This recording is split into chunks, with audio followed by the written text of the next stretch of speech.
অনেকেই প্রিপারেশন ভালো থাকা সত্ত্বেও এক্সাম হলে প্রেশার কারণে পরীক্ষা খারাপ দিয়ে আসে। তুমি কি তাদের মধ্যে একজন? সো আজকে আমরা পরীক্ষার হলে এক্সাম খারাপ হওয়ার মেজর তিনটা রিজন নিয়ে আলোচনা করব, যেখানে তোমার প্রিপারেশন অনেক ভালো ছিল বাট তুমি এক্সিকিউশন করতে পারো নাই বিকজ তুমি তিনটার মধ্যে যে কোনো একটা জায়গায় ভুল করে দিয়ে আসছো। সো এই ভুলের কারণে কিন্তু তুমি তোমার ডিজায়ার রেজাল্ট তো করতেই পারবে না, তোমার রেজাল্টটা অনেক বেশি ডাউনগ্রেডেড হয়ে যেতে পারে। সো ভাই, আমাদের আজকে একটাই টার্গেট যে এই তিনটা মেজর রিজনকে আইডেন্টিফাই করা এন্ড এটা সম্পর্কে তোমাকে আগেই জানানো, এন্ড এটার সলিউশন কি হইতে পারে সেটা সম্পর্কে তুমি আগেই জেনে যাবা।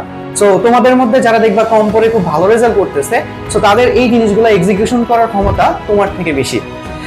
তারা দেখে গেছে যতটুকু পড়তে পারে ততটুকু ডেলিভার করতে পারে, বাট এই সকল জিনিস আমরা কন্ট্রোল না করার কারণে অনেকে দেখবে অনেক পড়াশোনা করেও পরীক্ষা ঠিক মতো লিখতে পারে না। সো ভাই, তিনটা মেজর রিজন নিয়ে আলোচনা করবো এন্ড এইটা তোমার এক্সামটাকে অনেক বেশি স্মুথ করবে।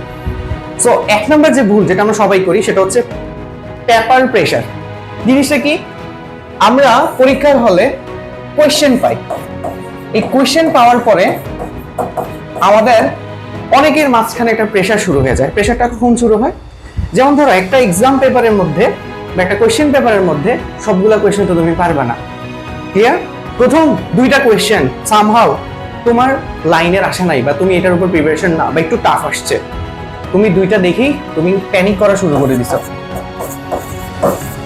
কারণ তুমি তো প্রিপারেশন ভালো নিয়ে আসছো, কারণ তোমার তো এগুলোতে প্রবলেম থাকার কথা না। কিন্তু ভাইয়া, তুমি যতটুকুই প্রিপারেশন নাও না কেন, যে কোনো চ্যাপ্টার থেকে কিন্তু তোমাকে আটকানো পসিবল, কারণ তোমরা একটা লিমিটেড সীমার মধ্যে পড়াশোনা করো, ঠিক আছে? সো এই প্যানিকটা যখন আমরা হয়ে যাই তখন আমাদের এক্সাম খারাপ হওয়া শুরু করে।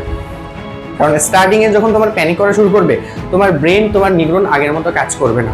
তুমি কোশ্চেন পড়তে যায় ভুল করবা, অ্যান্সার করতে যায় ভুল করবা, কোশ্চেন আইডেন্টিফাই করতে যায় ভুল করবা, ঠিক আছে? সো এই ক্ষেত্রে আমাদের সলিউশনটা কি? এক্সামের পেপার যদি আসলেই কঠিন হয়, ওটা তো সবার জন্যই কঠিন, ঠিক আছে? তাহলে ওই ক্ষেত্রে তোমার টার্গেট থাকবে, ধরো ভাই এক্সামের কোশ্চেনটা অনেক হার্ড হয়েছে, তাহলে আমার টার্গেট থাকবে এই হার্ড কোশ্চেনটাকে আমি যতটুকু ম্যাক্সিমাম ইউটিলাইজ করতে পারি, মানে যেই কোশ্চেনগুলো আমি পারি ওই কোশ্চেনগুলোকে আগে অ্যাপ্রোচ করা, ধীরে ধীরে আমি আগাইতে থাকবো। এতে করে দেখা যাবে আমার পারা কোশ্চেনগুলো আস্তে আস্তে সবকিছু সলভ হয়ে গেছে, ঠিক আছে? এই কনফিডেন্সটা অলওয়েজ রাখতে হবে। সো এখানে একটা প্রেশার কাজ করে যে আমার তো পরীক্ষা খারাপ হবে। আলটিমেটলি এটা মনে রাখবা, কোশ্চেন যদি হার্ড হয় সেটা কিন্তু সবার জন্যই হার্ড। আর এটাও মাথায় রাখবা, তুমি যেই লেভেলের স্টুডেন্টই হও না কেন, টিচার এমন কোশ্চেন করতে পারে যেটাতে তুমি আটকাবা। সো এই কনফিডেন্স নিয়ে যাও না যে তুমি ভালো প্রিপারেশন নিছো তার মানে তুমি সবকিছু পারবে। তুমি অনেক কিছু নাও পারতে পারো, ঠিক আছে? তোমার তো সব পারার দরকারও নাই, আমাদের তো হাতে অপশন থাকে, তাই না? সো সেই ক্ষেত্রে হার্ড কোয়েশ্চেনের অ্যাপ্রোচ আমাদের এরকম হবে, আমি ম্যাক্সিমাম ইউটিলাইজ দিয়ে যতগুলো অ্যান্সার করতে পারি, অ্যান্ড আমি এটা বিশ্বাস করি আমি সব পারবো না, আমি যত ভালো প্রিপারেশনই নেই না কেন, ঠিক আছে? তখন দেখবা তোমার এক্সাম অনেক বেশি স্মুথ হয়ে যাবে। আর হার্ড কোয়েশ্চেন হইলে হয় একটা সুবিধা আছে, টিচাররা কিন্তু তখন নর্মালি খাতা দেখে, মানে একটু রেজাল্ট বা নাম্বার একটু বাড়ায় দেয়, ঠিক আছে? সো হার্ড পেপারে সবাই এই জায়গায় ভুল করবে, টেনশন করবে, প্যানিক করবে, এক্সাম খারাপ দিবে, বাট তোমার টার্গেট কি? যতটুকু আমার রেঞ্জের মধ্যে আসছে ওটাকে আমি 100% অ্যাকুরেটলি অ্যান্সার করো, এখানেই তুমি সবার থেকে আগে যাবে। আর যদি এটা না করতে পারো, তোমার প্রিপারেশন ভালো বাট তুমি এক্সাম তুমি খারাপ দিবা, ঠিক আছে? বুঝাই গেছে? এই কনফিডেন্স নিয়ে যাবে না যে তুমি সব দিয়ে ফেলবা, ওকে? আর যদি এক্সামের কোয়েশ্চেন ইজি হয়, ইজি হইলে আমরা কিছু ভুল করে ফেলি, কোয়েশ্চেন ইজি হয়েছে অ্যান্ড ওইখানে ওভার কনফিডেন্স কাজ করে, তখন আমরা কি করি যে বেশি কনফিডেন্স দেখাতে যাই, আমরা হয়তো বা কোয়েশ্চেনগুলো ঠিকমতো পড়ি না বা অ্যান্সারগুলো দেখা গেছে যে খুব আরামসে করতে থাকি, টাইম চলে যায়। সো যদি কোয়েশ্চেন ইজি হয় তখন কিন্তু অ্যাকুরেটলি আমাদের অ্যান্সারগুলো করতে হবে, অ্যান্ড ওভার কনফিডেন্সে থাকা যাবে না যে আমার সব কমন আসছে তার মানে আমার একাই পরীক্ষা, মানে আমার পরীক্ষাই ভালো হইতেছে আর সবার পরীক্ষা বা সবার থেকে আমি ভালো পরীক্ষা দিয়ে দেবো, এরকম কনফিডেন্সের মধ্যে থাকা যাবে না, ওভার কনফিডেন্সের মধ্যে। তো তোমার টার্গেট যে ইজি হইলেও আমি যদি প্রপারলি অ্যান্সারগুলো করতে থাকি, ঠিক আছে?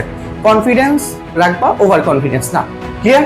ওকে, এই ভুলটা যদি কারেকশন করতে পারো তোমার অর্ধেক প্রবলেম কিন্তু এখানে সলভ হয়ে গেছে। আরেকটা মেজর প্রবলেম আছে ভাই, সেটা হলো 2 number problem, focus on answer. মনে হবে যে অ্যান্সারের উপর ফোকাস করবো না, একটা এক্সামের উপর তো, এক্সামে তো আমরা উত্তরের উপরই বেশি ফোকাস করি না। তুমি এক্সামে অ্যান্সারের উপর ফোকাস না করে তুমি কোশ্চেনের উপর ফোকাস করবে। এই কোশ্চেনের উপর ফোকাসটা তোমাকে বেশি করতে হবে।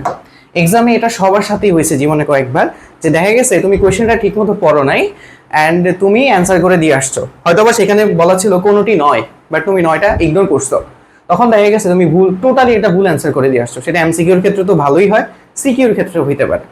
অনেক সময় দেখা যাবে যে তুমি একটা কনসেপ্ট খুব ভালোভাবে পড়ছো অ্যান্ড ওইটার মধ্যে একটা কোশ্চেন চলে আসছে, তুমি ভাবছো ওইটাই আসছে, সো লিখে দিয়ে আসি, বাট ওই কোশ্চেনটা তুমি ঠিক মতো পড়ো নাই, সো কোশ্চেনে একটু প্যাচ ছিল বা একটু চেঞ্জ করে দিচ্ছে, ওটা তুমি খেয়ালই করো না। এইটার কারণে অনেকেরই কিন্তু পরীক্ষা খারাপ, ঠিক আছে। সো আমাদের টার্গেট থাকবে ভাই আমরা একটা কোয়েশ্চেনকে মিনিমাম 3 থেকে 4 বার পড়বো, মিনিমাম, এটা মিনিমাম।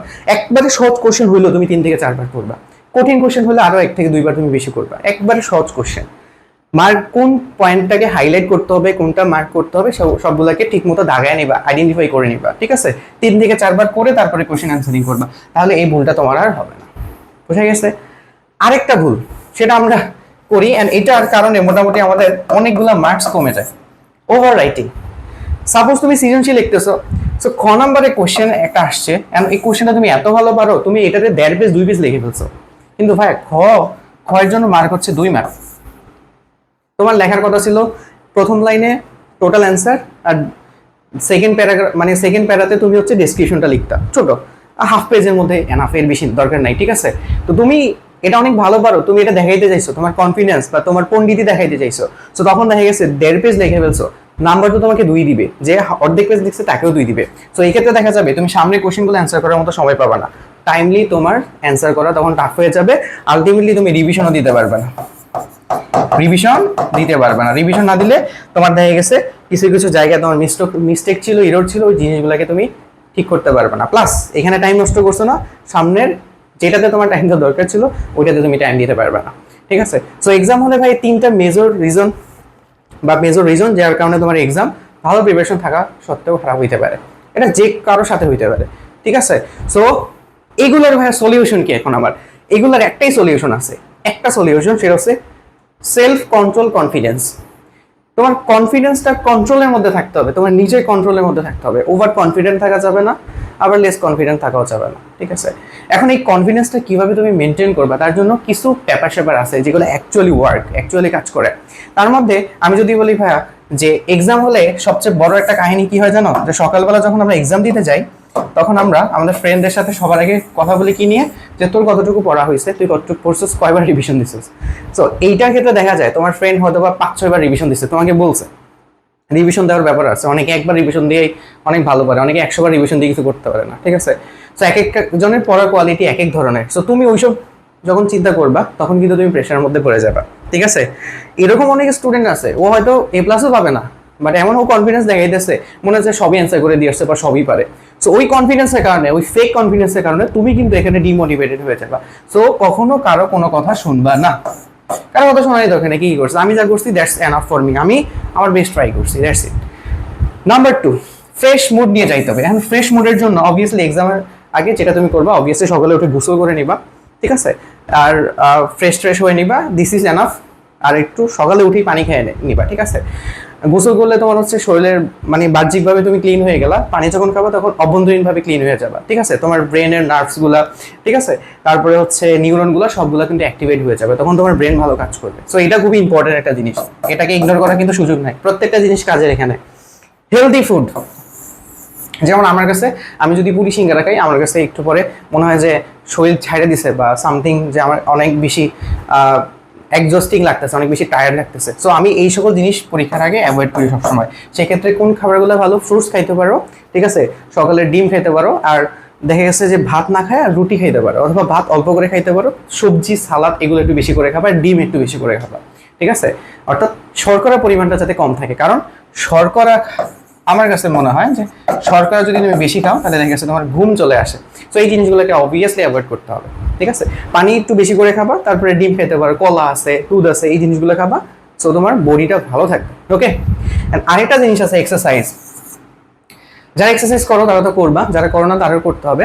পরীক্ষার আগে অ্যাটলিস্ট সকালে ওইটা একটু 5 মিনিট দৌড়াইতে পারো। 5 মিনিট দৌড়াইলে তোমার শরীরের যতগুলো অঙ্গ প্রত্যঙ্গ আছে সবগুলো একটার সাথে ভালোভাবে কানেক্টেড হয়ে যাবে, ব্লাড সার্কুলেশন বাড়বে। এটা কিন্তু এক্সাম হলে অনেক বেশি দরকার। তোমরা মাঝে মাঝে এক্সাম হলে হয় না, মাথা ব্ল্যাঙ্ক হয়ে যায়, মানে তোমার পড়া মনে পড়তেছে না, কাজ করতেছে না, এই জিনিসগুলো অনেকটা কমে যাবে এটা করতে পারলে, ঠিক আছে। তোমার শরীরের প্রত্যেকটা অঙ্গ প্রত্যঙ্গ অ্যাক্টিভেটেড হয়ে যাবে। 5 মিনিট দৌড়াইলে হবে, 5 থেকে 10 মিনিট, ঠিক আছে। হালকা একটু দৌড়াদৌড়ি করলা সকালে পরে এক্সামের আগে। লাস্ট যেই জিনিসটা সবচেয়ে ইম্পর্টেন্ট সেটা হচ্ছে ওয়াটার। অবভিয়াসলি তুমি এক্সাম হলে পানি নিয়ে যাবে, এন্ড পানিটা তুমি দেখা গেছে একটু একটু করেও যদি খাও, আধা ঘন্টা পরপর খাইতে পারো। এতে করে শরীর যখন তোমার হাইড্রেটেড হবে, হাইড্রেটেড হইলে তোমার শরীরে দেখবা অ্যাক্টিভিজমটা বেড়ে যাবে, তোমার ব্রেনের কার্যকারিতাও বেড়ে যাবে, ঠিক আছে। অ্যান্ড অবভিয়াসলি যদি এরকম হয় ভাই যে পরীক্ষার মাঝে মাথা ব্ল্যাঙ্ক হয়ে গেছে, কাজ করতেছে না, সব কিছু বাদ দিয়ে 1 থেকে 2 মিনিট তুমি সেখানে অবভিয়াসলি রেস্ট নিবা। সেখানে কি করবা, তুমি যত সূরা জানো, যত দোয়া জানো পড়বা, ঠিক আছে। তারপরে হচ্ছে তোমার ব্রেথ নিবা, মানে হলো ব্রেথ ইন আর ব্রেথ আউট, জোরে জোরে কয়েকবার দেখবা আস্তে আস্তে। আর হচ্ছে আঙ্গুলগুলো একটু মুভমেন্ট করো ভালো করে, ঠিক আছে। যেমন আঙ্গুল ফুটাইতে পারো, এটা একটা ভালো ইয়া। সো তখন দেখবা তোমার ব্রেনটা আস্তে আস্তে অ্যাক্টিভেটেড হয়ে যেতেছে, ঠিক আছে। তখন কিন্তু প্যানিক করা যাবে না। মনে রাখবা, মাথা ব্ল্যাঙ্ক হয়ে যাওয়া it's a natural process. Exam হলে অনেকের সাথে হয়, বাট এইটার জন্য যদি প্যানিক করো তাহলে কিন্তু বাকি এক্সাম খারাপ হবে। সো যাই হোক ভাইয়া, যাই হয়ে যাক, আমাকে কখনো প্যানিক করা যাবে না। আমি এখানে যতগুলো ঘটনা বলছি না, এগুলা কি কোনো মানে এগুলা কি কোনো আনন্যাচারাল ঘটনা? কোনো, এগুলো তো পৃথিবী ঘটে আসতেছে, তাই নাকি? পৃথিবীতে ঘটে আসতেছে না এই ঘটনাগুলো? এগুলো ন্যাচারাল, তার মানে তোমার সাথে যদি হয় এটাও তোমার সাথে ন্যাচারাল। সো প্যানিক করা যাবে না, তুমি ন্যাচারাল জিনিসগুলোকে ন্যাচারালি হ্যান্ডেল করবা। যদি হ্যান্ডেল না করতে পারো তাহলে তোমার এক্সাম খারাপ হবে, বোঝা গেছে? So this is all about যে ভাইয়া, অ্যান্ড জিনিসগুলো আসলে অনেক গুরুত্বপূর্ণ, এগুলো দেখে যাবা। অ্যান্ড এটা যদি মনে হয় যে ভিডিওটা ইফেক্টিভ, তোমার ফ্রেন্ডদের সাথে অবভিয়াসলি শেয়ার করবা, ওরাও জানো, ওদের এক্সামও তোমার জন্য ভালো হবে।